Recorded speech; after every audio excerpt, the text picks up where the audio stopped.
Buenas noches, boa noite, welcome everyone, todos, todes, todas. It's a big pleasure for us to welcome you all tonight here, and especially Pablo and Efrain Herro, who are our guests of honor tonight, and they will be sharing with us their piece premiering tonight as part of ESTAMOS BIEN La Trienal 2021. I wanted to give it a quick intro by saying that this event tonight, this program tonight, is part of online initiatives that are part of the show, that are integral part. It's part of the leading up to the show next March in the galleries of originally planned for this year's fall. La Trienal is now starting another time tonight with Somxs Podemx. Maybe you can help me later how to better pronounce the name of the piece, which was the piece that we commissioned Poncilí Creación to create for La Trienal, and that will be presented, and I said will debut tonight in the program, and will be viewable starting tomorrow at El Museo's website through the opening of the show, when we will present it also in the gallery. So I want to thank you, Pablo and Efrain, another time, and also I want to thank my colleagues, Susana Temkin and Elia Alba here, co-curators with me, Rodrigo Moura, chief curator of El Museo del Barrio of ESTAMOS BIEN La Trienal 2021. So without much further, I want to pass the word to Susana. We are having this intro as other friends continue to join tonight, and very soon we will present it. Hola, so good to see everybody. Pablo and Efrain are here with us tonight. As Rodrigo mentioned, we're so excited. This is the world premiere of, I've been saying Somos Podemos, but maybe you're right. It's so, I don't know, we need to talk about the pronunciation a little bit further. This is part of our second launch of online artist projects for ESTAMOS BIEN La Trienal. And I just wanted to mention that Elia and I had the opportunity to meet Poncili Creación this January here in Brooklyn at Babies Alright, where we first had the idea of inviting them to La Trienal. And of course, as times have changed and we're in the moment that we are in now, we reconceived this invitation to be this online presentation, which is actually a documentation of a performance. So a little bit different from what Poncilí Creación maybe traditionally does. And I'm being very distracted by all of their amazing puppetry that they describe as speculative alchemy. So we'll learn a little bit more about that. But I think maybe without too much further ado, what we should do is launch into the video. So just a little bit of housekeeping. The video is approximately 20 minutes long. So when we start it in just a moment, we're going to ask everybody to please turn off your camera so that we can enjoy the presentation. And at the conclusion of 20 minutes, we'll all come back here. We'll speak with Pablo and Efrain. And please think about questions. Please submit them to the chat so that we're sure to cover them when we get back. So maybe without further ado, Somos Podemos, world premiere right now, El Museo del Barrio, Estamos Bien.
pasó? Una protesta. ¿Están protestando por qué? ¿Ah? ¿Por qué están protestando? Muchas razones. Dime. Por todas las injusticias. Están acabando con nosotros. Y ahora mismo yo pagué básicamente 300 pesos de luz, 125 pesos de agua, son injustos. No saben cómo tratarnos. Entonces ya llevan ellos que hacer sin trabajo. Ganan ellos y nosotros trabajo. Y nosotros no tenemos nada, pues. Esto es... 125 pesos de agua, como si tuviera un hotel. Ellos no alcanzan a pagar. Básicamente 300 pesos de luz. No tengo trabajo, yo lo que vivo de los cupones. Dijeron que ya ganan de ayuda para los cupones de $900. A lo que cogen los cupones, una ayuda de $900 para pagar la luz. No ha llegado ni mierda, ha llegado. No da nada.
not going to save it. You Congress, a senator, a police officer, a chief, it does not matter. It does not matter. All 5 of y'all here, the government do not care about y'all.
This was amazing. So thank you so much. I wanted to start the conversation by just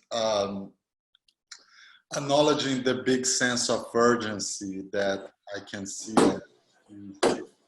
and how it occupies, by being an artwork, how it occupies the same space as the space of protests or demonstrations, which is the street. Right? And this makes me think of the world as a stage, or Museu El Mundo, you know, these ideas where art and life coincide. But I wanted to ask you a very simple question just to get us started, which is, when did you shoot this? Maybe you can share those with us. Oh, yeah. Can you repeat that last part? When did you shoot the piece? Oh, we shoot the piece yesterday. From 10 a.m. to around 5:30 p.m. Yeah, we actually shoot the piece 3 times. Well, first of all, I'm Pablo from Poncilí Creación, and thanks. Hi, I'm Efrain. Yeah. Thank you for watching our performance. And yeah, we did it yesterday. We did it 3 times, and we decided to do it a 3rd time because of the pressure we had that it's gonna be recorded and then shown recorded instead of like performing live, which is what we did and what we would have done for you guys if we were in the same place, which I guess is the benefit of Zoom, that not all of us are in the same continent, and that's great, and you can all enjoy it. So we took a one last minute decision and decided to do a good old final run yesterday. And thanks a lot to Ryan Perez Hicks, our editor that is here. He's also watching. And he pulled it through throughout the night to have the video ready for all of you today. So yeah, an applause for him, please. Yeah.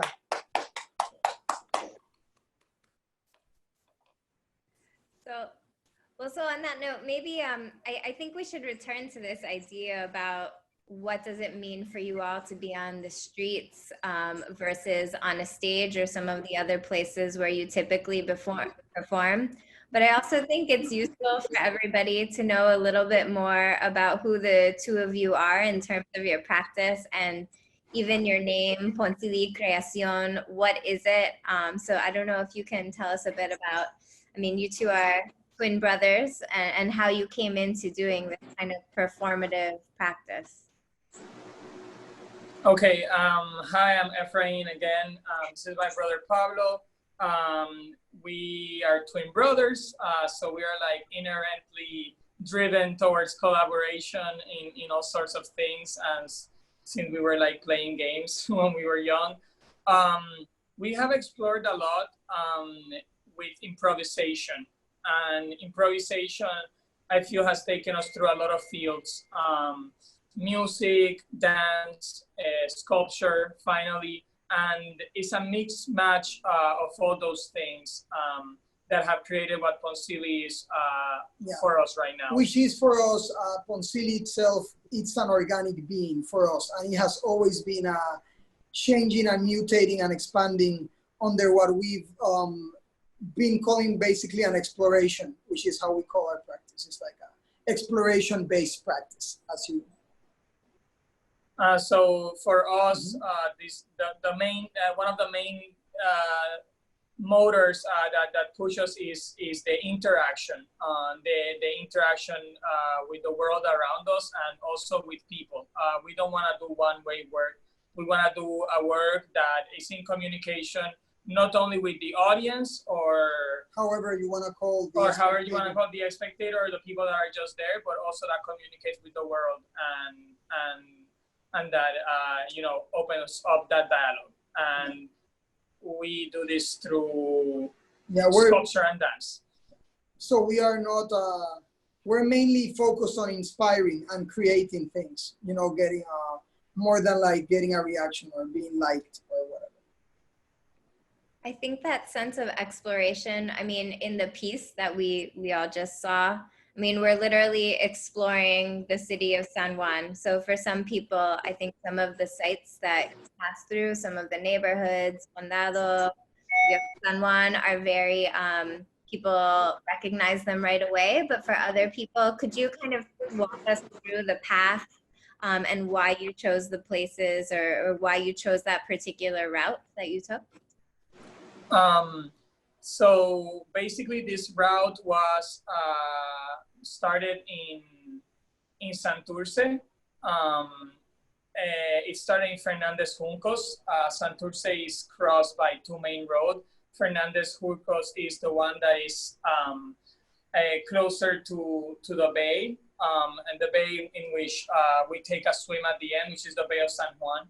And then we go into Condado, and then from Condado we cross the bridge into what is considered Puerta de Tierra, and eventually leads to what is known as Old San Juan. Old San Juan is the capital of the capital of Puerto Rico. It is a place where the Fortaleza is, and where El Capitolio is, which is the place where they make the laws and the place where the governor lives. This is a town that was built by the Spaniards. All the architecture, most of it, is preserved from that age. So it's like a very touristy town. We just wanted to capture some, like, it was basically very organic as well. We literally went from our workshop to Calle de la Resistencia.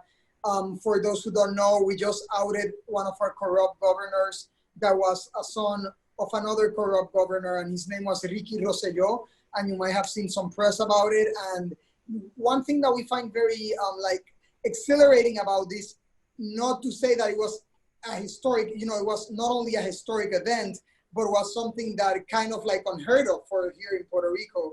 But we really like to champion and always mention that this was the way that we outed him was with creative protest. So people rode on horses, people rode on bikes, people did mass yoga classes in the streets. The amount of like memes, artworks, songs that were made about it was like colossal. So this was something that happened throughout the means of creative protest. We actually ousted our corrupt governor, which is something that we like never by voting have we been able to take like such a bold decision. We have like a heavy bipartisan thing, just like in the United States, where like the two teams have like for you know like decades won like one team or the other. So it's very important to see Puerto Ricans join and do this move, and that's in Calle de la Resistencia, and that's why we wanted to get there. So basically, we just were like, okay, from our studio, let's walk there, passing through the old school, like the real places where we grew up, you know, the barrio, and then going to what is more like the gentrified area, and then passing through Condado, which is the super bougie hotel area you saw in the beach and all that. And then basically getting to Old San Juan, which is this historic, you know, important part. So there is a clear narrative, like in this walk. We start in a very impoverished area, and then we move on onto a more gentrified part of Santurce, which is Calle 18, which is the street that we go up, and then it goes straight into Condado, which is completely... It's contrast. It's a big contrast. Yeah, Condado is a place that's completely generated for tourism and for rich people and for rich investors to thrive and survive there.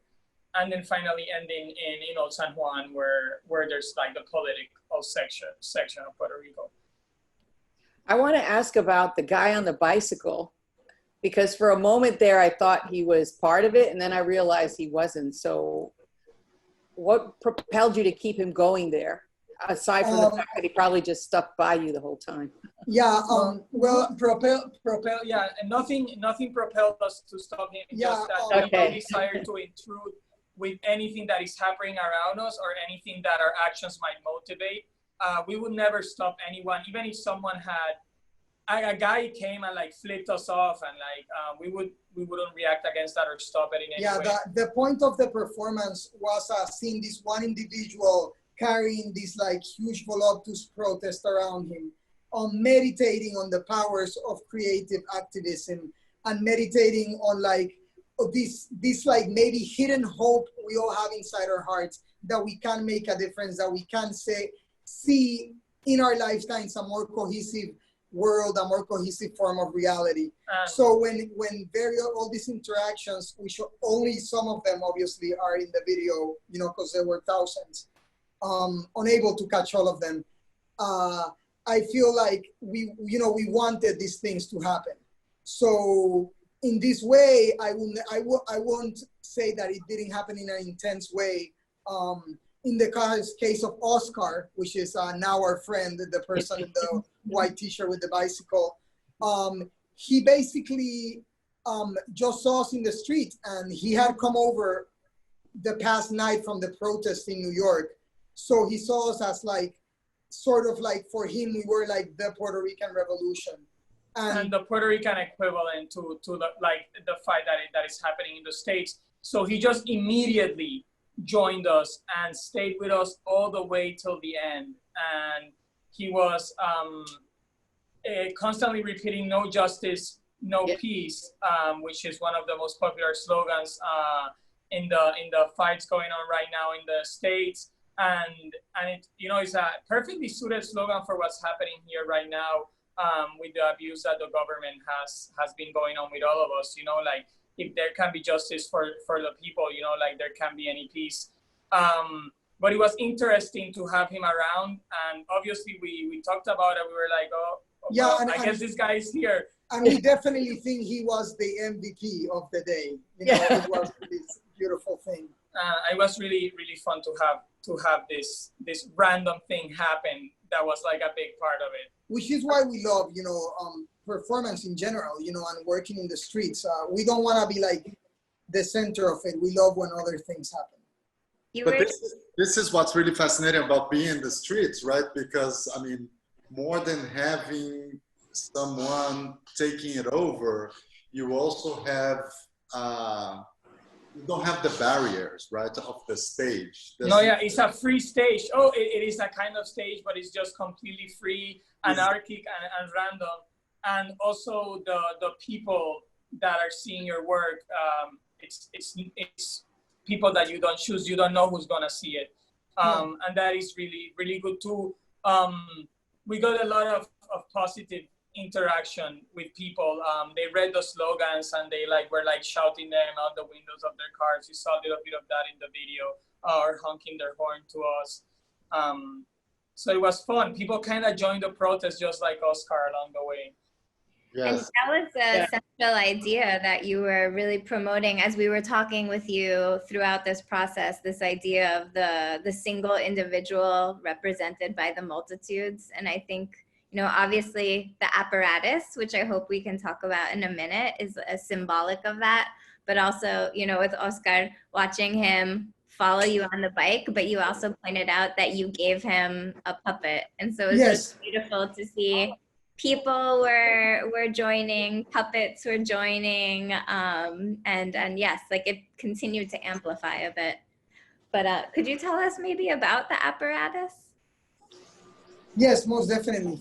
Actually, I just want to echo a little bit of the words that people have used in the chat box here to refer to the apparatus. So like sculpture, depiction, inspiration, structure. I mean, if you can just, I mean, talk a little bit about the Most definitely, yeah. We want to take a second in a few to read the comments because we haven't been able to. But I just want to show what at once was like the first sketch. Cool.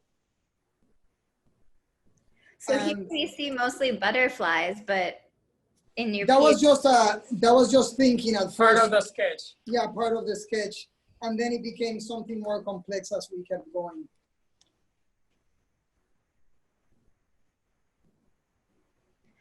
So what are the creatures? Oh, I'm sorry. Go on. No, nothing. No, I was just gonna like wrap it up. Start explaining like the inner intricacies of it. But it's again, like for us, all of this is also, you know, totally interesting in a very spiritual way. I just wanted to talk about how you guys mentioned, you know, that we're saying like that is speculative alchemy is what we do. I just wanted to mention that like as part of like our ongoing transformation, we all are always changing what we're saying that we're doing. It used to be like beautiful nothingness. It used to be before that like interactions between objects and reality. And this is why I want to talk about puppetry. Like we do puppetry, which means like instilling life in this inanimate object. And we feel like this is obviously some sort of like ritual and some sort of powerful thing. Not only like for us to be doing, but if not like, as we were talking, this like, I feel like it's about hope also what we do. And a lot about like giving love to things, to the impossible, giving love to it. And that can help you like give life to it, basically. Anyway, this is a rod puppet. It's very popular in puppetry, but they use it in a lot of different ways so you can control the puppet from a distance. And we started getting more ambitious with the rod puppets. Some of them have multiple rods so that you can manipulate them in different spaces. So we started getting like more and more ambitious with this and decided to create a puppet that could have multiple rods, for example. And we finally came up with something a little bit like this that I have here on my hand. One fun thing about puppetry is that you probably almost every idea you can make it happen because you are creating the mechanisms, you are inventing how you're gonna make it. So if you wanna have 1,000 beings, then you can do it through puppetry. And then there's one detail, and is that you have to manipulate it. So that's the fun part, is the building of the way that this is gonna happen. And that is where the rods come in this specific puppet. So for example, I have one here. I have one here that is multiple rods. So we started exploring with how many puppets could be moved by one hand. So these like one hand, but it's all these puppets that are playing, right? So basically we said like, look, we can do this, but we often do like big puppets, rod puppets. And we said like, basically we do a lot of puppets like this, which only contain one rod, but so the sticks that you're seeing there are 12-foot long PVC pipes that we use to manipulate the puppets, but it's usually just one puppet. So we said like, how many life could one human give? You know, like how many puppets could one puppeteer? Oh, and again, what does that mean in a more philosophical, even political level of how much can a person do and how much like a person can instill like can affect its surroundings. Energy to its surroundings. So then we started working and just created this apparatus. I call it machine, like, but nobody's right or wrong about the names. But we built this machine to see how many we could like cooperate at once. And that's how basically it came to be like, it's all built out of PVC tubes and they're joined with wood and straps. And basically mounted on the human, yeah, and said like, of course it needs to be a protest. I wanted to mention one thing about the mechanism of the puppet in itself. So the rod just holds the puppet in place, and what we use is the foam, and we debilitate the joints of the puppet, so that way, even with a small movement of the rod, the puppet looks like it's alive. So all this beings and creatures have all kinds of joints that have been debilitated. So the movement is inherent to them. And by moving the rods, you can see how all these puppets move, and it's because of the material that we have used and about the way we have carved them. We're having a few more questions related to that about how heavy was the machine? How hard was it to move and to navigate in the wind? And you were talking about this as like the rational performance. Yeah, it's 30 to 40 pounds. We guess we haven't had the chance to actually properly weigh it. Someone asked us yesterday, it's probably 30 to 40. Yeah, 30 to 40 or something like that. As per the duration of the walk was around 3 miles. And especially in the beach and walking in front of El Capitolio, I think we're the most insane wind moments. And it's basically a giant sail. So really, it's like really almost makes you stop. Definitely makes you stop when the wind is at its highest. Like you can't take the next step. You need to like change all the energy in your body to that muscle in the leg, and then you can give the next step.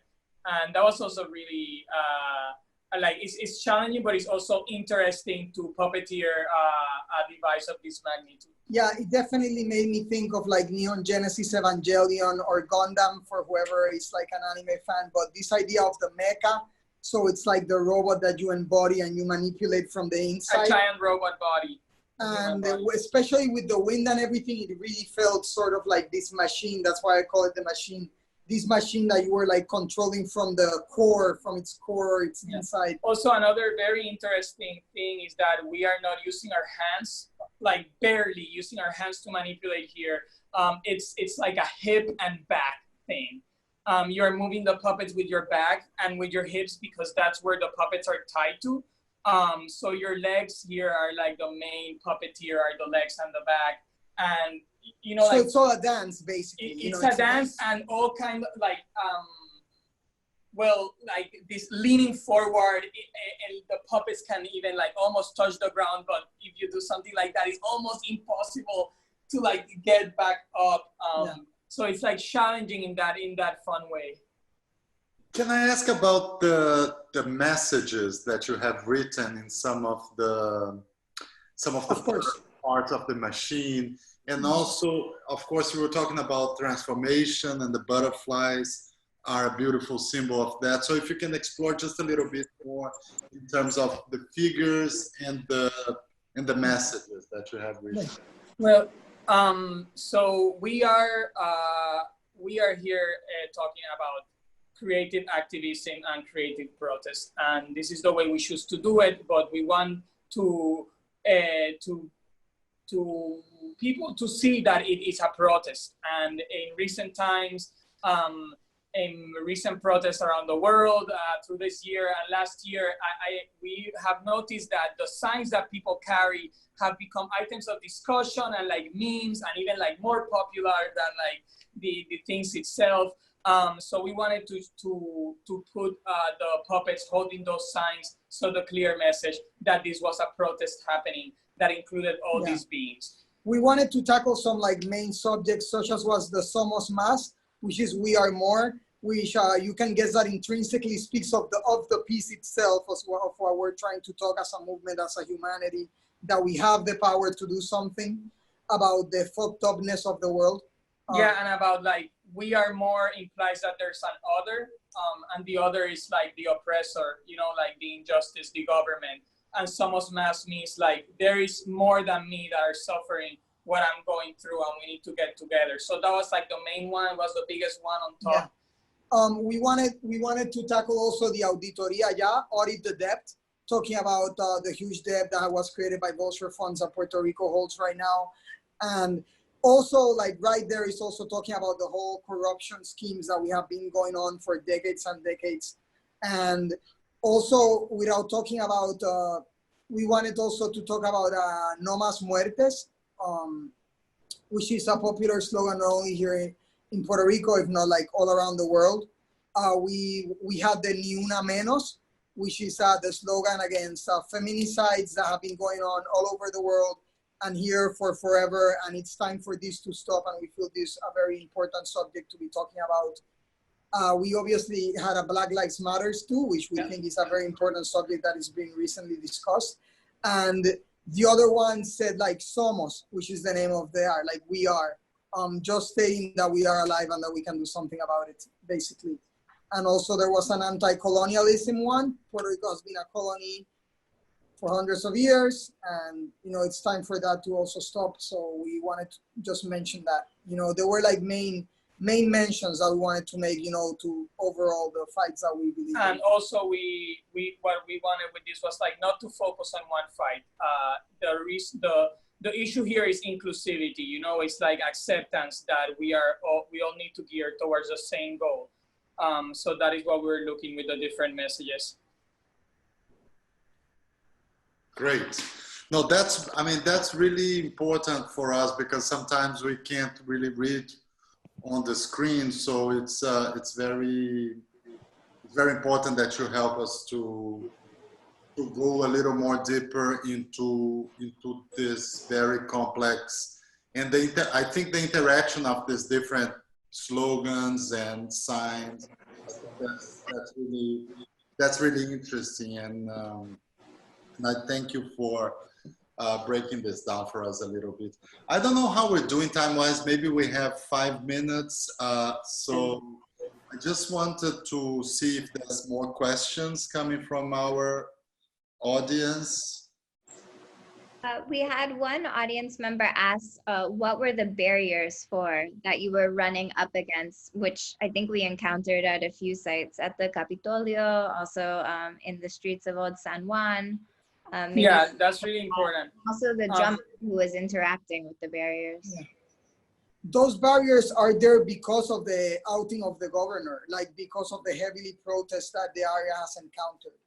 So like, it literally was like so hardcore that now they have permanently those barriers there in El Capitolio and in La Fortaleza. They just have those barriers there waiting for things like us to come their way, basically. Before, right? It became like the normal is to have the barrier. Yeah, it is permanent barriers. They've been there for a year now. Both in front of La Cadera Fortaleza, which is like 3 pieces of barrier, which I understand, but in front of El Capitolio, which is like a giant barrier, it just looks interesting. What we were doing there was severely more ritualistic in front of these forces of negative power, you know, like that inhabit these places. And what we were doing there were some dances, you know, of like confrontation and saying somos más, somos podemos, which is the message that we were trying to carry. I just saw a question actually that I think might be interesting if we have little time. That was like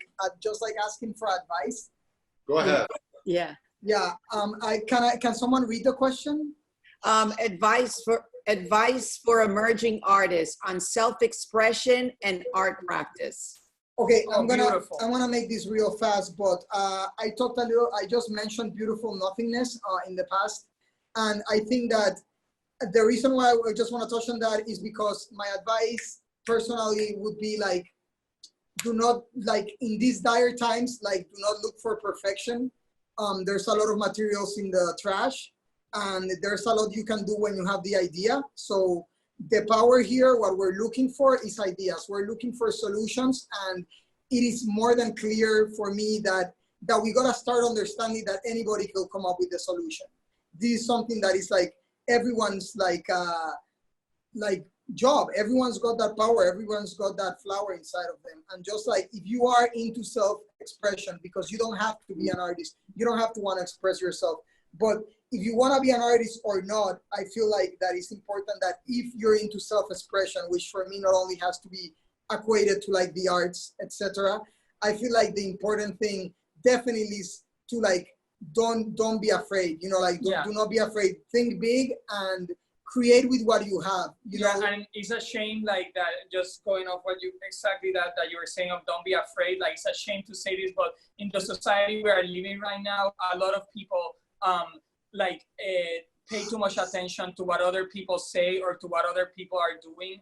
You don't need to wait for the appraisal of anyone, and you don't need to hear anyone that thinks that you can't do it. Dream crusher. Also, just carrying that off.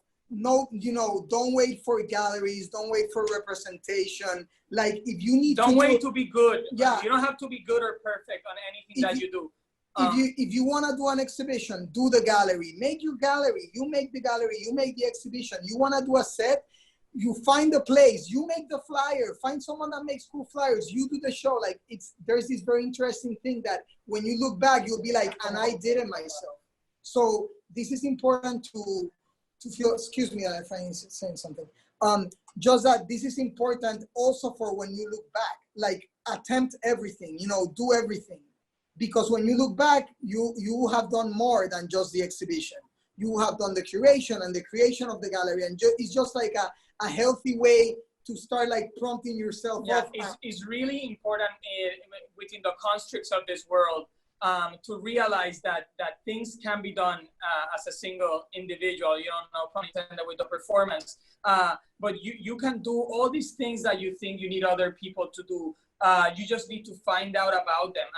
And you can only find out about them by trying them, by trying over and over. Trial and error is a really big key to putting out your dreams out there. And like Pablo said, like we are definitely not talking about artists here. Like this is not, this is for everybody that wants to see a change in the world. Because everybody can do something, and doing something is more than doing nothing. And one last thing, just to be clear, if you don't want to do it all yourself, then get your friends. You know, like don't be like maybe trying for a professional institution or person to like help you. Be more like, you know, anything. Yeah, it's important to also like maybe create that support group that one can record, one can create the shots, one can make the things. And that's a good, healthy way to start like growing a community. Well, this was amazing. And I think I would like to, you know, really share our enthusiasm to have made this work possible with you. And thank you another time for creating this really wonderful piece for us. I think for La Trienal team, for the curators, for the do-it-yourself spirit. Gracias. Yes, yes. Extremely important. So we do share your ethos and we do share your enthusiasm about changing things, doing things thanks to self-determination. So I just want to, before we finalize, I want to just to reiterate the invitation for everyone to join us on September the 9th for the artist talk and the product launch of UGAS as part of La Trienal. Estamos Bien La Trienal 2021. Pablo, thanks so much. Thank you so much, and we're very happy to, you know, have done this with you. And as I say earlier, more to come, hopefully. Okay. Thank you. It's very important. It's very important. It's very important to us to thank the people on our team too. We want to give our profound thanks to La Respuesta, which is a very important venue here in Barton, Puerto Rico. They shared half of their space because they're closed due to Corona to make this project happen, and we built everything that you saw in their space. So big shout out to La Respuesta for helping artists in exchange for nothing, for the fulfillment of art and no other purpose. We want to thank our cameraman, Ryan Perez. He did everything we did. He did the whole walk carrying a heavy ass camera. So it's a big round of applause for him. He's our hero. And we also want to thank Jason Jordan, which is a spectacular musician. He's the percussionist that you guys saw in the video. He also carried a heavy ass drum all the way with us there. So these people are Jedis. And we want to really say that without those people, our project could not have happened. So a big thank you to them. Yeah, and shout out to Fofito, owner of La Respuesta, which is a huge like cultural gestator that has made a lot of events and a lot of people happen, basically. So thanks a lot to him too. And thank you guys for having us. Thanks for joining us. Thank you so much.